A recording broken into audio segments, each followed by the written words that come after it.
Jethro, you tell me. Well, I forgot. There's the king coming to stay at the Drysdale house. King Alexander.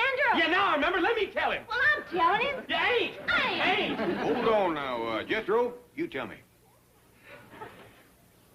Well, it's a foreign-sounding name. King Alexander of Sylvania. Real live king, huh? No wonder they had so many folks over there fixing and cleaning.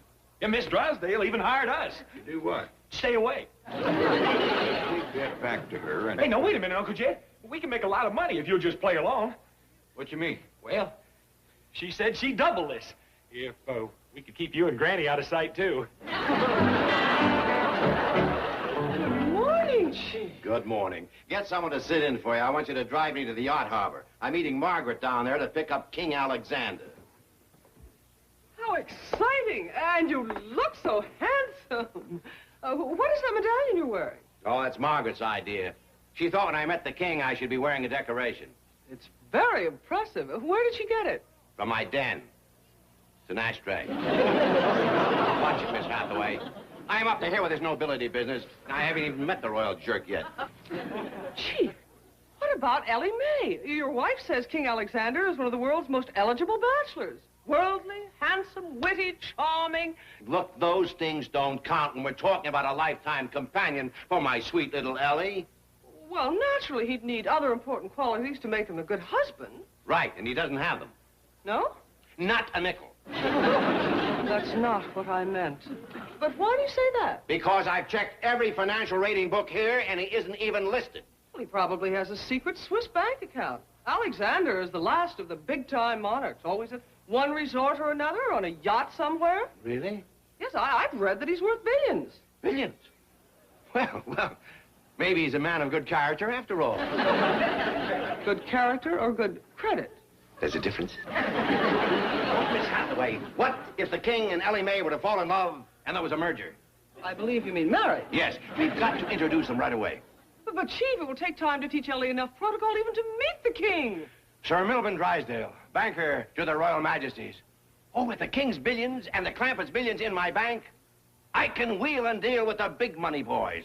The Rockefellers, Baron Rothschild, Bing Crosby. Mr. Drysdale? Hello, Mr. Clampett. Howdy, Miss Jane. I'm sorry to bother you, but it's about that king that's coming to visit you. Not me, you. Me? And your family. I told him all about the Clampetts, and he wants to meet you right away. Chief! Well, doggy. Think of that. Bunch of old sorghum lappers like us rubbing elbows with a real live king. Oh, Chief! Something wrong, Miss Jane? Oh, she's just a little upset because we had planned to surprise you with him. Oh, well, I reckon that explains the money. Money? Yeah, your missus wanted to pay the young'uns to stay away from your house whilst the king was there. I reckon she didn't want them to find out about the surprise. Of course. And Big Mouth Milburn put his foot in it. Both feet, and it's too late to pull them out. Well, we'll have to be leaving to pick up the king. Now, you go home, and I'll have His Highness there in about an hour, and have Ellie in her nicest dress. No more. Telephone call for His Royal Highness, King Alexander of Sylvania. Put the call in here. It's for you, Alex. Yes? Oh, thank you. My new host, Miss and Mrs. Drysdale, just Robin. Alex, why don't you stop being an international freeloader? If you'd settle down and apply yourself, you could be a first-class busboy. I am a king, not a steward. I was supposed to be a guest on your yacht. For the first 2 years, you were a guest. From then on, you pay for your passage. I offered to pay. I have billions in my Swiss bank account. You have billions of Sibelian gluttonies. The currency of my country. Why, this paper napkin is worth more than a gluttony. Wait a minute. It is a gluttony. I run short of napkins. The Drysdale are just here. Please go. Huh? Oh, excuse me. Can I borrow your coat? All right. Thank you. I shall remember your kindness when my people return me to the throne of Siberia. Oh, stop dreaming, Alex. You're down to sponging off bourgeois Beverly Hills bankers. Yes, but they will know bourgeois Beverly Hills heiresses. I will marry one, and then, presto, the Gladney will again be worth something. Well, they're worth something already. They make fabulous napkins.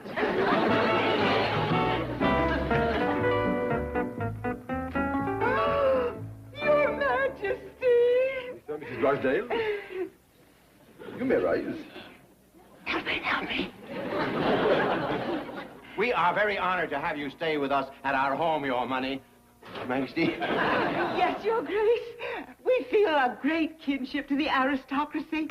I have very pure bloodlines, and of course, Milburn is no stranger to nobility. Oh, thank you. That's very thoughtful. We will, with your permission, we will proceed home now, Your Highness. Help me.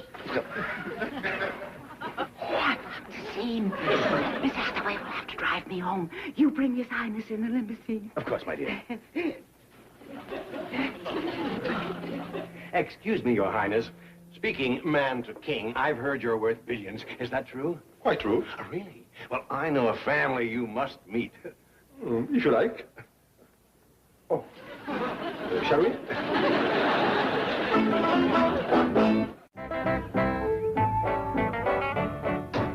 I'll take you to my home in a moment, Your Majesty, but first you must meet the Clampetts. It's a nice little place.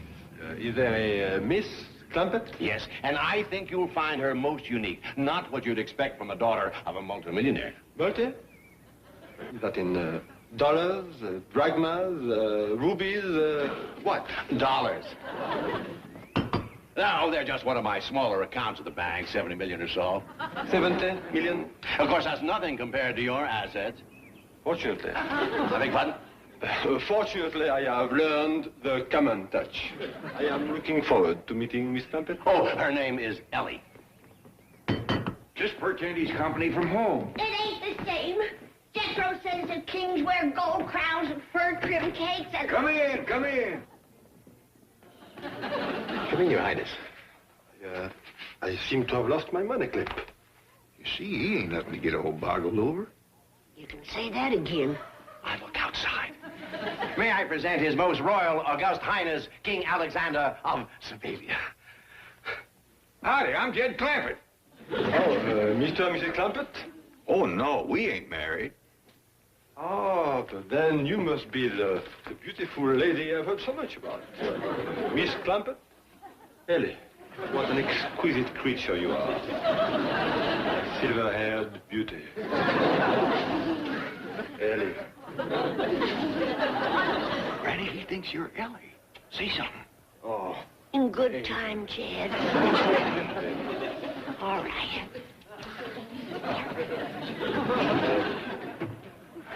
I ain't Ellie. This here's Granny. Yonder's Ellie Mae. Beauty begets beauty. The sun has given her light to the moon. This here is the King of Sabellia, Ellie. Well, howdy, King. Excuse me. Call me Bobo, all my friends do. Okay, King Bobo. Hey, where is he? Where's the king? Where is His Highness? What'd you do with him? That's my nephew, Jethro. He got that outfit from a movie studio, special for you. He looks positively ludicrous. Well, thank you. He'll be pleased. I couldn't find your money clip. But he did. I missed him. He's gone, and all that's left is his royal napkin holder. You big dope, this here is His Highness. Him? Gee, you sure don't look like the king in my big blue book of fairy tales. Anyway, my liege. Well, let's all go in the parlor and get acquainted.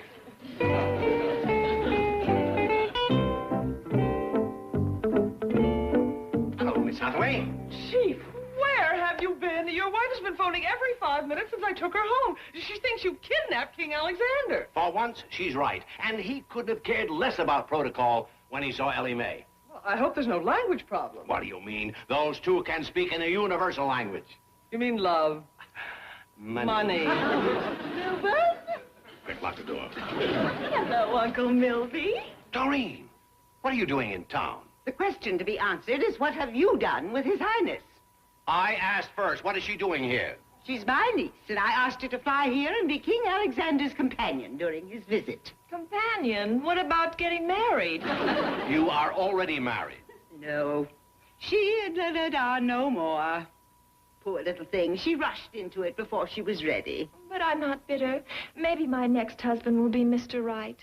7's my lucky number. Leonard was number 7, dear. Now, what have you done with Alexander? I think he's visiting friends. I don't know what you're up to, Milburn. Probably something to do with his money. But Doreen is not going to let you out of her sight until she meets the king. Right, Auntie Meg. I've never married royalty before. Unless you count the Pancake King. You stay right here, dear. I'm going to see if His Highness is in the basement. Doreen, why don't you fix your makeup in there? You want to look your best when you meet the king. Oh, I sure do. How's this for openers? You always were a shy little thing. Duke, she'll wrap everything. Howdy, Mr. Drysdale, Miss Jane. We done invited King Alexander to stay over with us for a while. And I gotta get you to tell me where to pick up his suitcases. Wonderful. Thank you. There. I know who you are. You do? They're looking for you. You have? She thinks he's king. My name's Doreen. Can I be one of your friends and call you Bobo?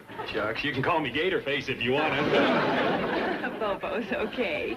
Why don't we get out of here and go for a ride? All right. I see you're dressed first. You bet. Let's go. Ain't nothing that turns a girl's head like a uniform.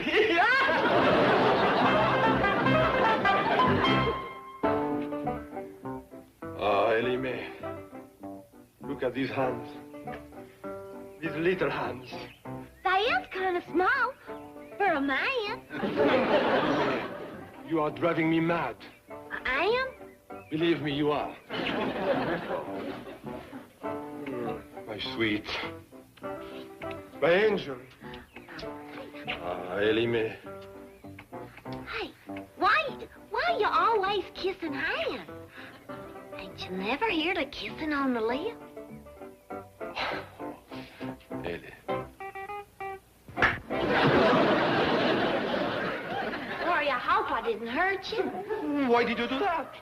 Well, 'cause Granny said to when it's the first date, and it ain't a good night kiss. Then it was not your idea. Heck no, I like kissing. Mustn't disobey Granny. Then your hand will do nicely. Would you mind switching? This one's getting awfully chapped.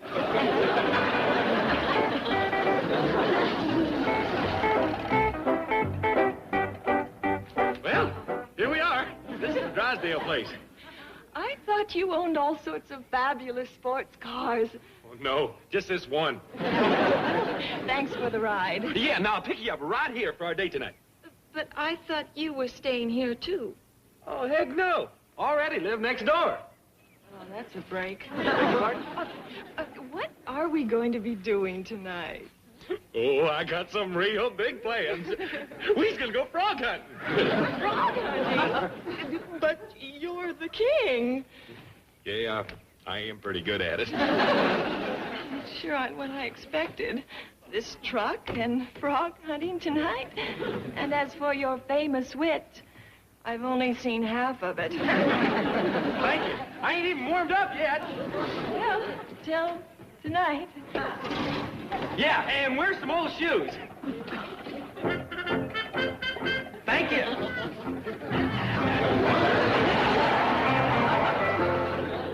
Never seen the like yet. Best court and dinner I ever served up. And that king never touched a bite. How can any man pass up groundhog goulash, baked buzzard eggs, and minced crawdads? Well, maybe you just don't like rich food. Beginning to wonder about him. How can you trust a fella that don't like fricassee of barn owl? I wouldn't fault the king, Granny. The way he tells it, all Sabellians has tetchy stomachs. What you mean? Well, he says nobody in his country eats very good. Is all suffering from something called, inflated gluttony?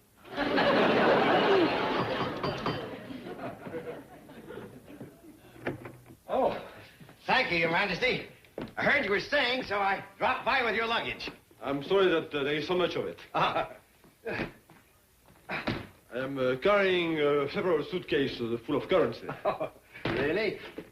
Oh, of course, with your kind of money, I suppose a suitcase full here and there doesn't amount to much, huh? With my kind of money, you are absolutely right. So if you're staying here, why don't you let me keep it for you at my bank? Very well. Why don't you open an account for me with the money in these two, huh? Wonderful. And do you want me to contact your Swiss bank for the balance? Well, perhaps after Ellie and I are married. You're getting married? I am mad about her. Unfortunately, her enthusiasm for the idea does not equal mine. Well, just how much enthusiasm does she have? Roughly speaking, none. Well, she can't refuse you. You're the king of Siberia. I know.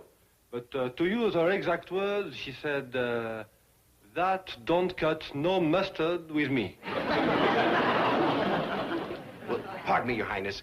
Maybe it's because you're not acting enough like a king. What? Well, I mean, don't you have a uniform you can impress her with, a crown or a cape or something like that? Of course, but do you think that will make much difference? Oh, howdy, my lady. Mr. Drysdale, somebody left these suitcases on the front porch. They belong to His Highness. Thank you, Jethro. Well, thank you. That niece of yours sure took a shine to me. I don't know what done it. Either my uniform or my personal poise and magnetism.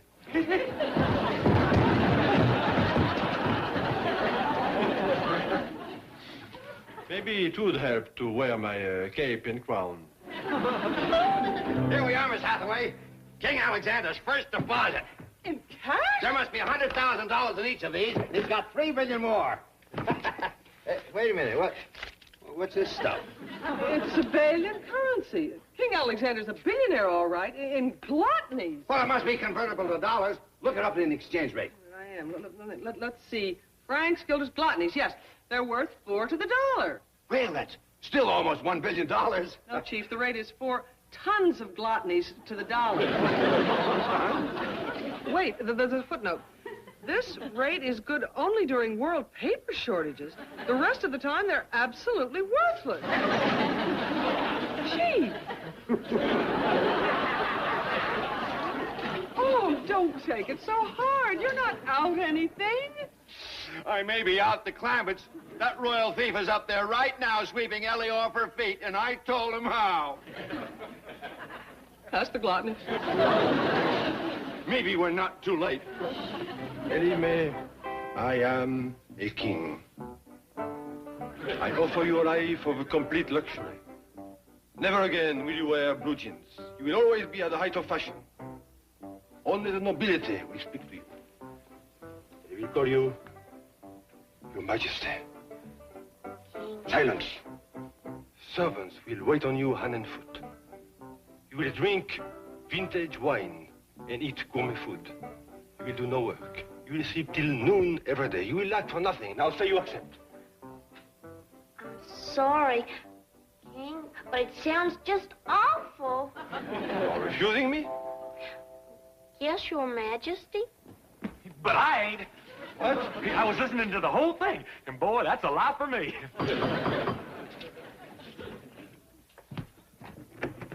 Hi, Doreen. There's the king. He's the one that took me for the ride. He took you for a ride, all right. That's Jethro. There's the real king. Your Majesty. Doreen, I gotta break our date tonight. I'm going to Siberia to live a life of luxury. Drysdale, madame, I'm afraid I must say goodbye. The yacht I came in is sailing in 2 hours. Hot dog, I'll get packed. But you can't leave. You haven't gotten to know Doreen yet. Oh, forget it, Aunt Meg. I am going back to Boston. Jethro was bad enough, but this one looks like something out of the big blue book of fairy tales. Doreen! Oh, forgive her, Your Majesty. She's really lovely and single. Is she by any chance rich? Well, she's gotten 7 divorce settlements. Wait, mademoiselle, wait! I will make you my queen! Well, this is the last of the court and dinner leftovers. Ellie, I hope you don't feel too bad about the king leaving and chasing back to Boston. Well, heck no. I never did love him. And when he put on that crown and got so uppity, well, I didn't even like it. Leastways, he said we could have his suitcases. I can hardly wait to see what's in them. I already looked, and every one was filled with nothing but paper napkins. But they're nice ones. Well, tuck 'em in and let's eat.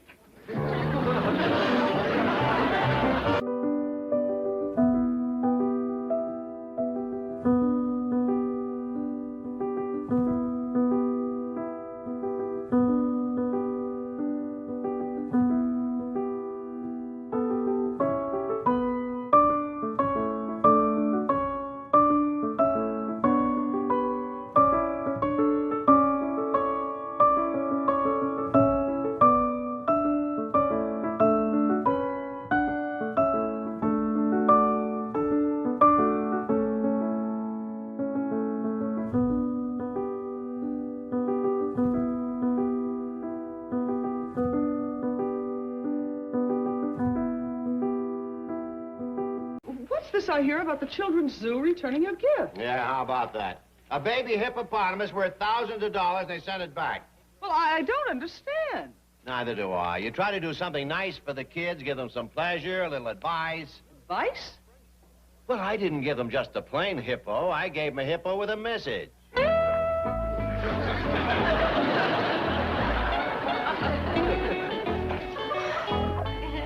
Chief, how could you? Now, what's wrong with that? Kids don't read enough these days. But to turn a baby hippopotamus into a signboard. Oh, it's only water paint it washes right off. That way, I can change the message every few days. Uncle Milby? Well, Milburn Drysdale is kind of cold and formal. Uncle Milby's more the real me. Warm, generous, fun-loving. Save your pennies in a pig or save them in a cup, but bring them to the Commerce Bank or I will eat you up. Kids love rhyme. Oh, but Chief, that's terrible. Well, maybe I can think of something better. No, I mean, the whole idea is thoroughly reprehensible. What are you talking about? I'm entitled to get something for my money. What money? You got this animal by foreclosing on a stranded circus. Well, what's the difference? A kid would have loved him. 1 week, we could have painted nursery rhymes on him, like, Pussycat, pussycat, where have you went? To the Commerce Bank for 5%. Your telephone's ringing. Oh, keep thinking of some others. Maybe the zoo director will change his mind. Don't you worry, little hippo. I'll wash this right off. Now, Jethro, I don't want any more arguments. I want a chicken pen, and I want it right up against Miss Drysdale's head. Well, Miss Drysdale ain't gonna like it. What she don't like, she can lump. If I put the pen up against the hedge, some of the chickens will slip through and go to scratching up Miss Drysdale's flowers. You think so? Is you trying to provoke a scrap with Miss Drysdale? Why, Jethro, she's my next-door neighbor. My dear friend. A lovely lady. Well, I just hope you mean what... Hey, Granny? Hey, there's a real funny-looking critter next door. Oh, out in the yard, is she? I can't see too good, but it's big and fat and ugly and got a mouth like a gator. That's my dear friend, all right. Here, Granny, you look.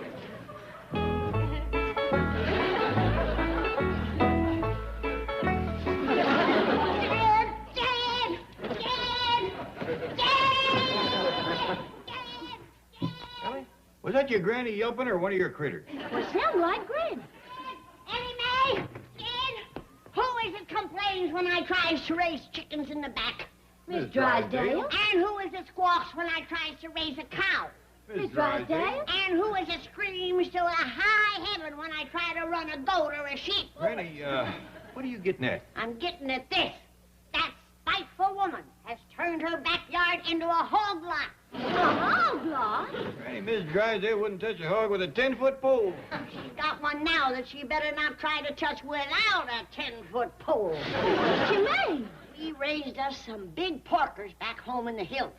But this hog makes a razorback look like a ground squirrel. Come on, here. Come on. Is that a hog or is that a hog? That's a hog. Biggest thing you ever did see. When you yell suey at that rascal, you better not stand twixt him and a trough. You know something? I don't think that's a big hog at all. Shh. Don't mean mouth him, Ellie. I hate to get that hog riled. I mean, he's something else. Just better. I wonder where Miss Drysdale got to hold him. Ellie, run around the back door and ask her. Granny, I think this could have come from Africa. That must be someplace in Virginia. Virginia? Yeah, they raise awful big hogs there. Feed them on peanuts. Well, there's a goober grabber if I ever seen one. Real whopper. Well, I still say this ain't no big hog. What are you talking about, child? Why, that rascal is good for 300 yards of chitlins alone. And would you look at them jowls? Take a tub of turnip greens just to season them. We gonna butcher him, Uncle Jed? Well, he ain't ours to butcher, Jethro. Oh, how I wish he was. Well, I'm telling you, that critter ain't no butchering hog. And I'm telling you, you're dead. That animal is standing on a pair of 200-pound hams. And that bacon would fill a smokehouse. Look at the size of them pig knuckles. But listen, Ellie, you run ask Miss Drysdale where she got them. Like I told you. And while you're at it, ask her, could we buy him off her? But, Paul... Ellie may do as you're told. Time is a-wasting. Uncle Jed, if you buy that rascal, we's gonna be eating high on the hog, sure enough. High, low, and in between. First thing I'm gonna do is send one of them hams to Lee Summit, Missouri. That Willie Marr thinks she can cure a big ham. Granny, can't you just send her a picture? Why, you'd be giving away 1,000 ham sandwiches. No, Jethro. Missouri is the show-me state. They gotta see it to believe it. They could see this and still not believe it. Granny, the maid says Miss Drysdale's back in Boston. Do tell. What about the mister? Well, he's down to the bank. Ain't nobody home but the maid, and she don't know nothing about this critter. Well, well, nobody's home, huh? Jethro, instead of a chicken pen, you make me a hog pen. Ellie Mae, you... Hog pen? Granny, you ain't fixing to bring this critter home. Well, somebody's got to look after him, Jed. He's wasting away to skin and bones. You leave him right there till I talk to Mr. Drysdale. Well, suppose he don't want to sell him. Well, then that's our tough luck. Come on, everybody. Giddy up, come on. Granny, I said leave that hog here. Jed, I'm doing everything I can to keep him here. I'm even sitting on him.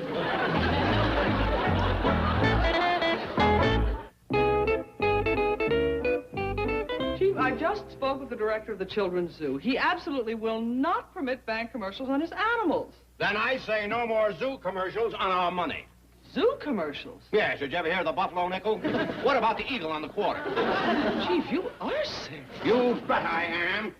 Here's a great chance to educate our little tots. Will you tell them my nursery rhyme I did? Yes, and he doesn't consider a pussycat, pussycat, where have you went as educational. But what about the second line? To the Commerce Bank for 5%. That's the educational part. Give up. I will not. I've got some brilliant stuff here. Listen to this. Peter, pumpkin eater, had a wife and couldn't keep her.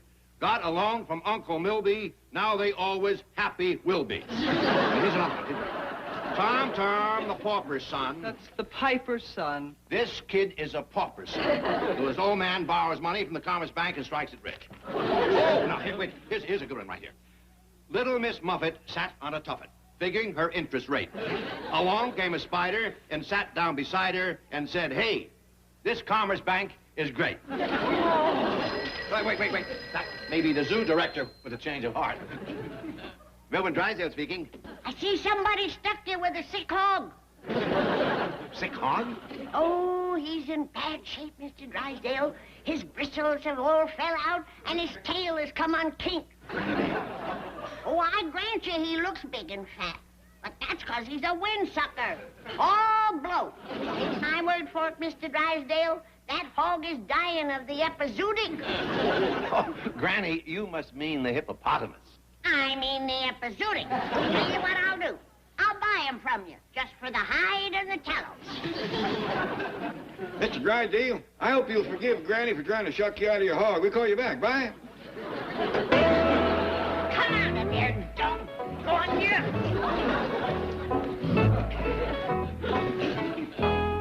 you doing, Granny? Oh, hi, Jed. Hi, what you doing? Trying to get my rope out of the Drysdale's yard. Must have snagged on something like a root or a stump. Or a hog. A hog? Why, yeah. I'll bet you that's what happened. That poor starving critter probably swallowed the other end of my rope, thinking it was a big stalk of sugar cane. You think so? Yeah. We gotta save him, Jed. Why don't you call Mr. Drysdale, see if you can make a deal with him for that poor, sick, miserable beast. Granny, the other end of this rope is tied around that hog's neck. Oh, it's worse than I thought. He's trying to hang himself. Hang himself? Yeah. Amongst hogs, that's known as suicide.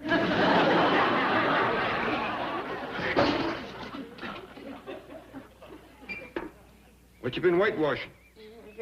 The chicken house. We ain't got no chicken house. Well, I guess I wasted my time. Now, please, Jed, don't call Mr. Drysdale. I'm gonna untie that hog. No, Jed, don't go. I'll do it. Please, Jed, don't go. Wait, Jed. Don't touch that hog.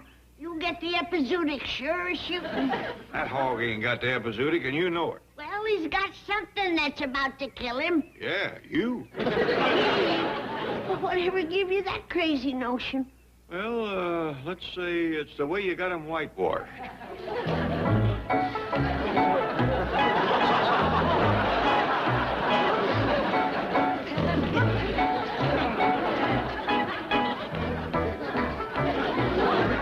I understand you wanting this hog, but buy him off Mr. Drysdale fair and square. All right, Jed, I will. After all, it's only money. You can't take it with you. That's the spirit. Now, what do you figure is a fair offer? Well, he's our next-door neighbor and our very dear friend. How about $1.25? All right, Jed. I'll go $1.30. But for that price, he's got to pull it through the hedge for me. $1.30? Granny, that hog will weigh out at close to 1,000 pounds. That's all hoof and hide. Why, dressed, I bet you he wouldn't go 20 pounds. I'll be lucky to break even. Hey, Granny, give me my commission. I went around the neighborhood like you told me to and took orders on $200 worth of hog meat. Hush. Holtz is on the phone. Pretty good price for 20 pounds, isn't it? Well, you wouldn't begrudge a poor old widow a little profit, would you? Mr. Drysdale? This here is Judge Clampett. Say, would you consider $200 for that hog? $200! That's a deal, then. Thief, winner rabbit! Thank you, Mr. Drysdale. Bye. Granny, you can't take it with you. Who's going anywhere? I'll have to put a lot of sawdust in my sausage to come out on that deal. Granny, I told everybody... You shut your big $200 mouth. But, Granny, I told everybody you were going to come up with top-grade hickory smoked meat. And you're right. I'm going to cut me a piece of hickory, and I'm going to smoke your meat. Come on, Harold. Wait's getting you away from here. Let's go. Hey, Ellie, where you going with Granny's hog? I'm taking him to the zoo because he ain't no hog. Well, he better be a hog. I done sold $200 worth of that rascal, and I ain't even up to his spare rib. Well, this critter's what you call a hippopotamus. Can you get $200 worth of bacon, pork chops, or country sausage from a hippopotamus? No. Then this is a hog. No, it ain't. It's a hippopotamus. Don't say that, Ellie. You're going to cost me a fortune. Look, I'll show you what my commission comes to on what I've sold up till now. Look at here, $200 worth of orders. Now that's 2 naught naught dot naught naught. Now I get 5%. That's dot naught 5, and I put that under the naught naught and times it. Let's see, 5 noughts is naught, 5 noughts is naught, 5 noughts is naught, 5 noughts is naught, 5 noughts is naught, 5 twos is 1, and a naught. Now I just add that all up. Put down the knot. Well, I made me $1,000 commission. Oh, $200 worth of orders? It looks like in the meat business, the money's in the selling. Hog, I'm gonna get rich just selling your sausage. There ain't gonna be no sausages because this here's a hippopotamus. It might be a hippopotamus now, but it's coming out of that sausage grinder a hog. No, it ain't. Yes, it is. Hey, it don't tie me down to Ellie Mae, that hog ain't to be played with. Now, you take him around back to the trough. But, Granny, this here's what you call a hippopotamus. That's a river horse. He ain't no horse. Now, do as I told you. I mean, he likes water. Good. Give him all he wants and a lot of dry corn. We'll fatten that rascal up to where he can't move. Come on, Jethro, drive me down to Mr. Drysdale's bank. I got to bargain him out of that $200 price. But Uncle Jed said it was a deal. I say it ain't. That city banker and me is going to do some hog haggling. Now, get in. Hey, Granny, Ellie will take our hog to the zoo. Ellie's going to take him back to the trough like I told her. But, Granny, listen. Now, you listen, child. That hog's hind leg is going to send me to my grave a famous woman. For years, they'll be talking about the Daisy Moses Memorial Ham. Right on, Jethro?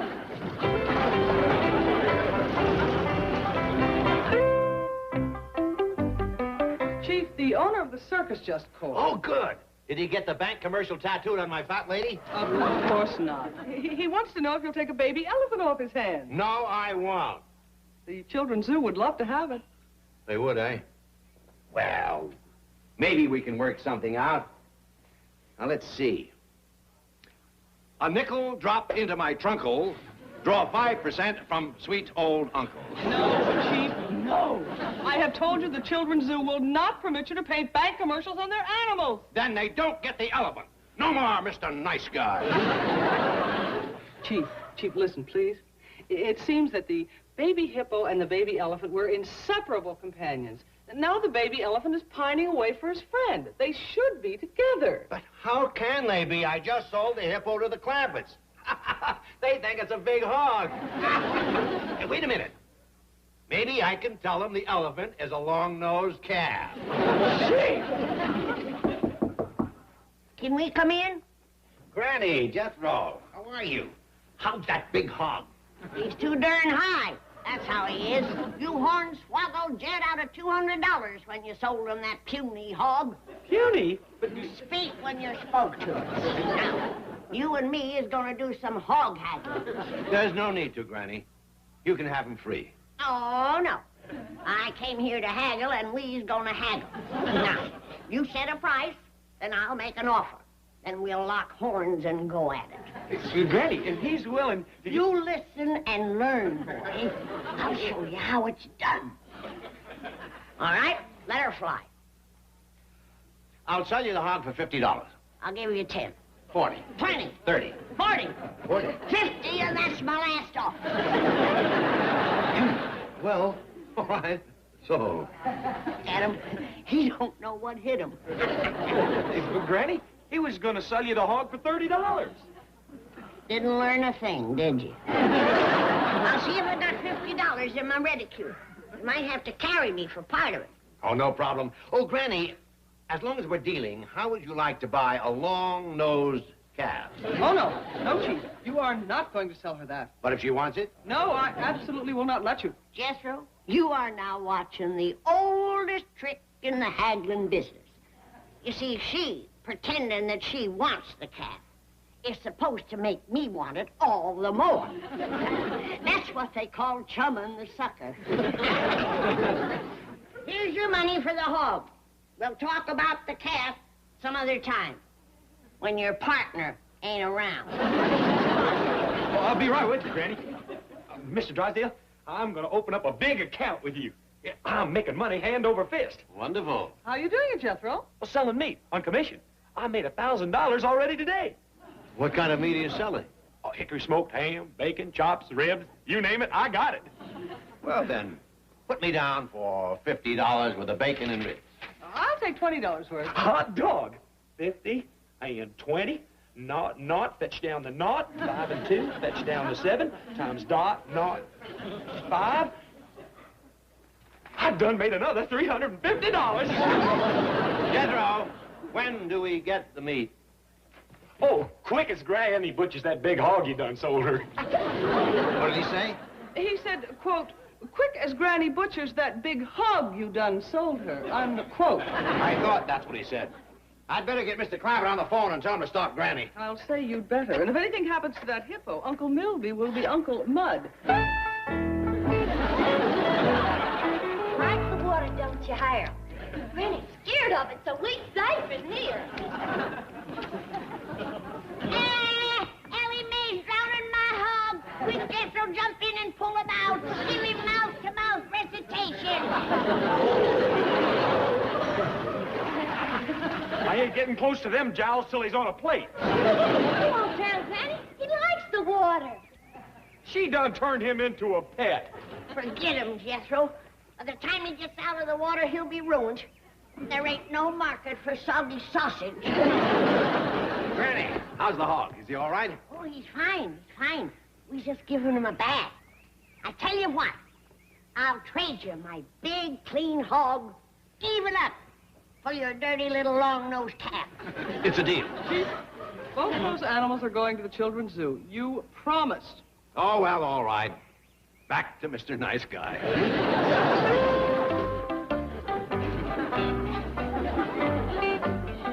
Mr. Drysdale, I don't want to shame you in front of nobody, but that ain't no long-nosed calf. Thank you.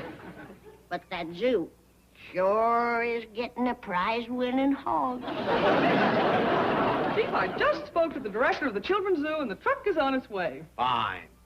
The children are going to be charmed and delighted by these animals. He's gonna like these poems, too, Mr. Drysdale. Poems? Yeah, he's wrote a dandy on this critter. You can give my trunk a yank if you bring your folks to the Commerce Bank.